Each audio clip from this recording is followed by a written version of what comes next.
The overall goal of this procedure is to use microfluidics to induce consecutive phase transitions in a single soft matter sample by exchanging the surrounding fluid while simultaneously measuring changes in the rheological properties using multiple particle tracking microrheology.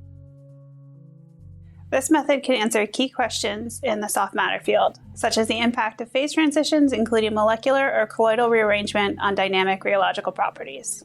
This technique's main advantage is that the sample remains in place during multiple phase transitions, enabling real-time characterization. This allows quantification of rheological properties, especially unique properties in heterogeneous systems.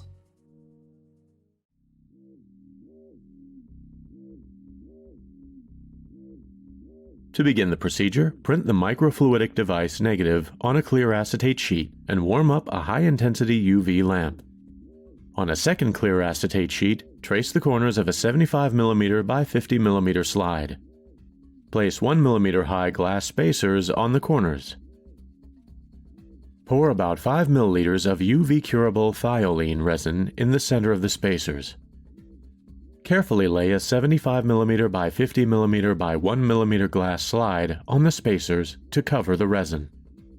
Ensure that there are no air bubbles between the slide and the resin. Place the printed negative on the glass slide. Carefully drag the assembly under the UV lamp and allow the resin to cure for 45 seconds. Then slide the assembly away from the UV lamp and remove the patterned glass slide or microfluidic stamp.